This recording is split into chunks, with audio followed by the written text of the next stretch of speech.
There's a planned student protest next week that has to do with President Mohammed Qayoumi's upcoming budget proposal.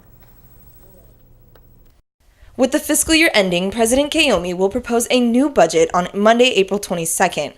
It has been speculated by the associated students to include a super auxiliary plan. President Qayoumi implemented a similar plan during his career as president of CSU East Bay. This would mean that the associated students, student union, Spartan Shops, Tower Foundation, and the Research Foundation auxiliaries would merge to minimize expenses in areas like human resources, accounting, and audits. But what the Associated Students Board of Directors want SJSU students to realize is that this would not allow the newly remodeled student union to be governed by a student-run government.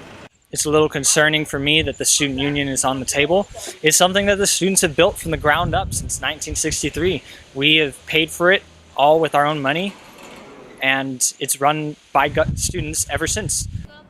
The Board of Directors is planning a protest termed Impact Day on this coming Monday.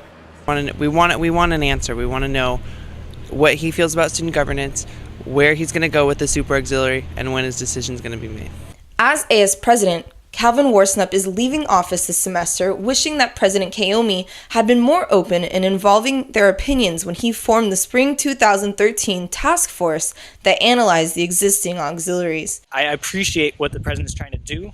We do have redundancies that can make our operations more efficient, but I think there's better ways to go about it that are more transparent, more inclusive, and even better that will keep the intention of our predecessors as students to have it be a student-run entity. And with us here live on set is President Qayoumi.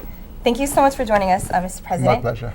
Very glad to have you. Thank you. After hearing those opinions from the Board of Directors, can you comment on the supposed super auxiliary and how are you committed to keeping a student-run entity on campus? Okay.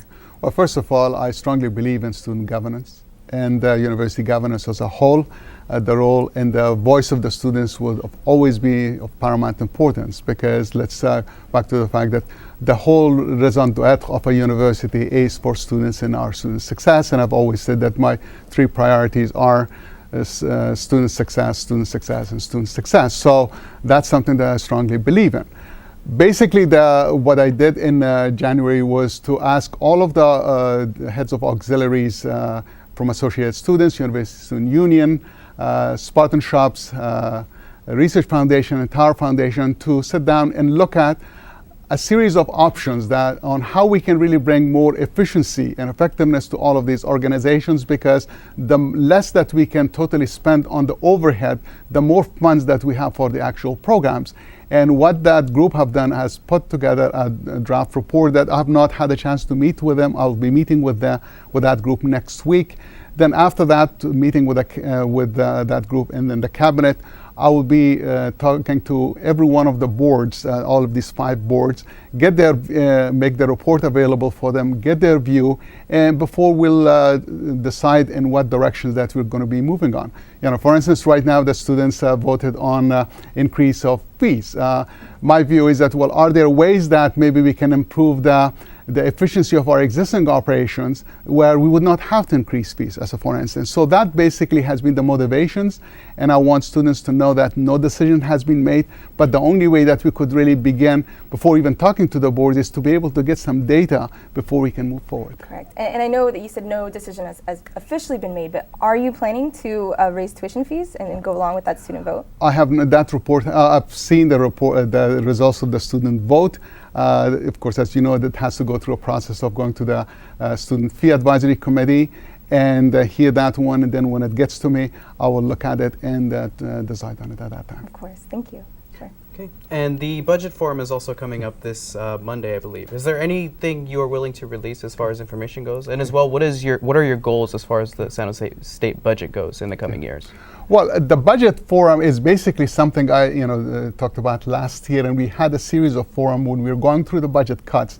And my point was that, promise was that as we have different changes in the budget, would like to make sure that the entire university community knows about where we are, what are some of the items that are suggested in the governor's budget, what does that mean for San Jose State, and where we're going. So that basically is what will be our discussion about the governor's proposed budget.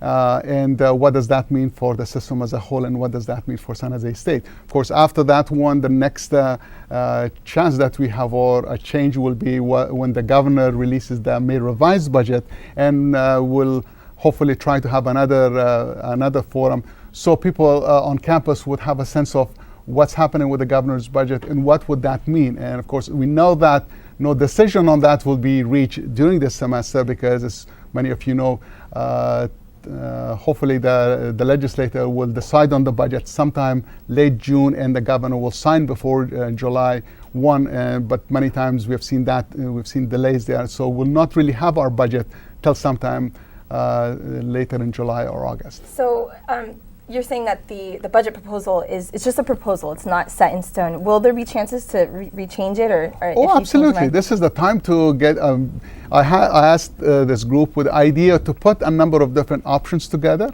to look at, this is from human resources, financial areas, as well as all the way to seeing further consolidations. And look at all of the limitations and possibilities within the confines of our Education Code, Title V, other CSU rules and regulations.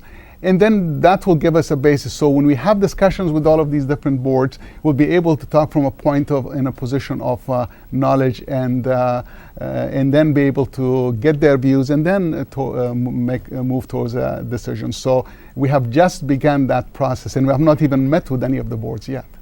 Okay, that's great. Thank you so much for joining us, My President. pleasure. Thank you, sir. Definitely a privilege to have you. Thank you. No, my pleasure. Thank Thank you. you. Take care.